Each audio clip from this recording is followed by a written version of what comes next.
François Calfon. Bonjour.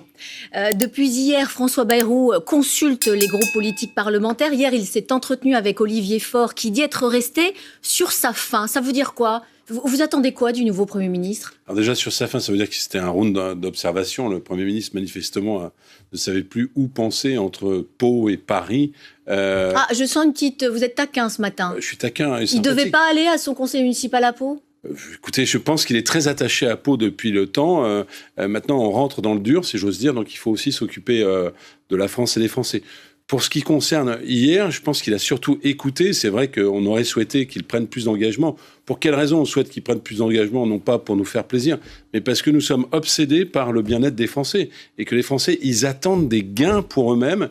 Et notre attitude à nous, qui ne sommes pas à la gauche de l'incantation, mais des solutions, c'est d'arracher des victoires pour les Français dans la période que nous traversons. Donc, arracher des victoires, plus d'engagement. Concrètement, vous attendez quoi ? Sur la réforme des retraites ? Je pense que c'est un incontournable.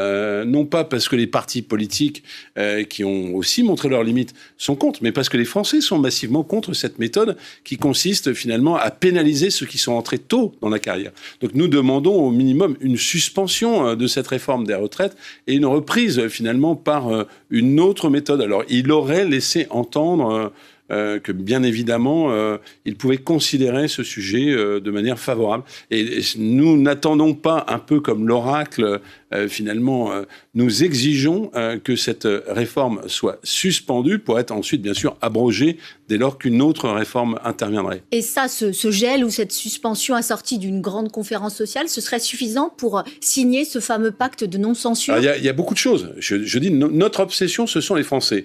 Première obsession, c'est que vous avez 1000 milliards de dettes Macron supplémentaires. Ça ne sont pas aux Français les plus modestes de payer. Donc il faut une certaine forme de justice fiscale. Il faut également que les services publics, je pense à l'hôpital, on en a un exemple criant à Mayotte, mais un peu partout, la France est devenue un grand désert médical. Il faut un plan d'urgence pour l'hôpital. Et enfin, il faut des augmentations de salaire. Et la manière la plus simple de pousser ces augmentations de salaire, c'est d'augmenter le SMIC, ce qui d'ailleurs ne coûte pas 1 euro à l'État. Voilà quelques lignes qui sont pour nous indispensables, non pas pour nous-mêmes, mais pour chaque Français qui se dit « ils nous ont mis un bazar pas possible », la faute à Macron bien sûr, mais sortez-nous de ce bazar. Et les socialistes doivent être responsables pour 1, pour 2, pour 3, pour 4. Les socialistes, vous dites responsables pour 1, pour 2, pour 3, pour 4, et responsables pour les Insoumis. Les Insoumis, ils ne veulent pas dialoguer avec François Bayrou. Vous dites tant mieux, même bon débarras ?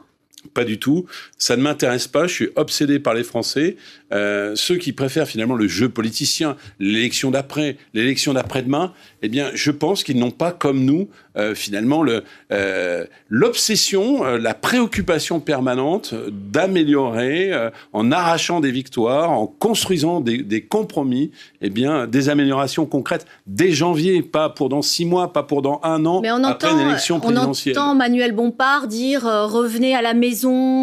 On entend alors Jean-Luc Mélenchon beaucoup plus cash dit qui pense gagner un seul siège sans nous. C'est un sérieux avertissement. Oui, il a même dit, Jean-Luc Mélenchon, est-ce que Olivier Faure a un mandat ? Figurez-vous, Olivier Faure, il a le mandat de son bureau national qui était encore finalement réuni hier, d'ailleurs dans une réunion, une sorte d'unanimité que nous n'avons pas connue depuis longtemps, non pas parce que nous aurions l'obsession nous-mêmes, encore une fois, parce que nous sommes préoccupés par la situation du pays, vous savez. Mais la rupture est consommée avec les Insoumis. Écoutez, moi, je pense qu'il y a un principe qui est le principe de Newton. Vous prenez une pomme, elle tombe au sol. Eh bien, des socialistes ne peuvent pas durablement être simplement dans l'idéologie, dans les coteries de la gauche, incompréhensible pour les Français. Les socialistes, ils sont là pour apporter des solutions concrètes. Nous le faisons au Parlement européen. Nous participons de coalitions quand cela est nécessaire. Eh bien, nous sommes bien inspirés de revenir à nos fondamentaux. Les socialistes sont là pour trouver des solutions à la vie des Français. Je reviens à ce pacte de non-censure. Est-ce que vous avez le choix ? Parce que si demain il y a dissolution, eh bien vous devrez renouer avec la France insoumise pour conserver vos sièges. Donc est-ce que ce pacte de non-censure, en ce moment, on n'est pas juste dans la posture parce que vous finirez par le signer ? Alors Alex Bouillaguet, vous faites bien en journaliste politique émérite de signaler cela. Mais là encore, ce qui nous détermine, ce sont l'intérêt des Français. Est-ce que nous avons le choix ? Je vais vous répondre de manière extrêmement concrète. S'il devait y avoir une nouvelle loi immigration, si on devait, comme ça, faire des œillades au Rassemblement national. Ça, c'est une ligne rouge. Bruno Retailleau, par exemple, au gouvernement, c'est une ligne rouge. La ligne rouge, c'est qu'on n'a pas besoin de nouvelle loi immigration. La ligne rouge, elle est très claire. Pourquoi M. Barnier a échoué ? Parce que le gouvernement s'était mis dans le nœud coulant du Rassemblement national. Nous sommes absolument contre que ce soit le Rassemblement national qui détermine la politique de la nation. Si tel devait être le cas, j'ai envie de dire, et en même temps on gouverne avec la gauche, et en même temps on gouverne avec l'extrême droite, c'est plus qu'une ligne rouge. Et nous prendrions notre risque. Donc c'est pas la question du rapport à la France insoumise. C'est la question qu'alors on aurait quelque part traverser l'écran, dépasser le mandat que les Français nous ont donné. Je reviens aux fondamentaux de l'élection législative. Au premier tour, c'est bien la gauche qui est arrivée en tête, le NFP, et au second tour, il y a eu ce front républicain qui s'est enclenché. Eh bien, les deux nous obligent. S'il devait y avoir des personnalités socialistes qui entraient au gouvernement, par exemple, il y a les noms de Jérôme Guedj, de Marisol Touraine qui circulent. Ce serait quoi ? Il serait exclu automatiquement ? Alors j'ai entendu de la part de notre premier secrétaire qu'il serait exclu immédiatement, mais tous ceux qui se reconnaissent dans notre fonctionnement collectif n'iront pas. C'est aussi simple que ça. Après qu'il puisse y avoir des personnalités, grand bien leur fasse que d'y aller. J'entends le nom de tel et tel. Vous savez, ce qui nous détermine, c'est d'être dans une opposition, parce que nous ne sommes pas finalement sur la tête d'une pyramide, nous sommes sur son socle, nous sommes bien de gauche, mais l'opposition, elle doit être constructive, parce que nous ne sommes pas là pour plastronner et dire nous sommes les meilleurs opposants. Nous sommes là encore et toujours pour que le pays progresse. Et ce serait cohérent que Bernard Cazeneuve, qui n'a plus sa carte OPS depuis 2 ans, soit figure dans ce gouvernement. Vous pensez qu'il ira ? Alors, je ne suis pas son porte-parole. Je sais qu'ils se sont parlé. D'ailleurs, c'est tout à fait public. La seule chose que je puisse vous dire, et je ne pense pas qu'il irait, c'est que Bernard Cazeneuve est obsédé par le destin du pays. Et vous l'avez vu, c'est pas. Donc c'est presque un encouragement pour lui à y aller ? Il aurait pu, vous le savez, c'est mon choix de cœur, je ne vais pas dire des bêtises. J'aurais souhaité un Premier ministre de gauche, il aurait fait un parfait Premier ministre à mes yeux. Pour quelle raison ? Non pas parce qu'il y aurait eu un petit drapeau sur la gauche social-démocrate, mais parce que tout simplement, il incarne, comme certaines personnalités, le dépassement. Vous savez, dans une période comme ça, on a besoin de profils à la Mendès France. C'est votre parti qui l'a tué. Écoutez, moi je l'ai toujours défendu. Vous savez, c'est pas la carte, le petit carré. Moi j'ai cette carte, j'y suis attaché. De Jaurès à Blum, c'est la carte du Parti socialiste, mais ce n'est pas ce petit carré de papier qui définit votre identité de socialiste. On commençait cette interview et vous faisiez remarquer que François Bayrou était allé faire son conseil municipal à Pau. Donc je pressens, pour vous, il a eu tort. Écoutez, alors moi je suis dans une période où je ne veux pas céder à la petite phrase, même si c'est vrai que c'est assez tentant. Il y a toutes les gazettes qui font cela. Parce que je crois que les Français ne supportent pas ça. Par contre, il y a une question qui est soulevée par ce qu'il a dit hier.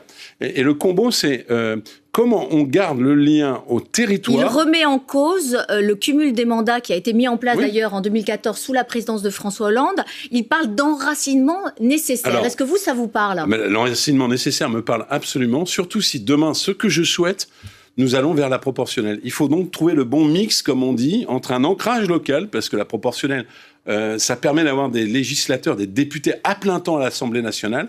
Mais ces députés à plein temps à l'Assemblée nationale, ils doivent pouvoir avoir les pieds dans la glaise du territoire. Ce que je comprends pas, c'est qu'aujourd'hui, un député, il a une permanence, il y va le week-end, il rencontre les élus locaux, il est enraciné, il est au contact de sa population. Vous savez, le problème, c'est qu'en réalité, on est sorti de la Ve République. La Ve République, c'est le fait majoritaire. Eh bien, nous n'avons plus de fait majoritaire, nous avons une tripartition. Et vous voyez bien que depuis que nous avons cette tripartition, finalement, notre système politique dysfonctionne et ça bloque même le pays. Donc il faut trouver une autre manière de fonctionner. Pourquoi je suis pour la proportionnelle ?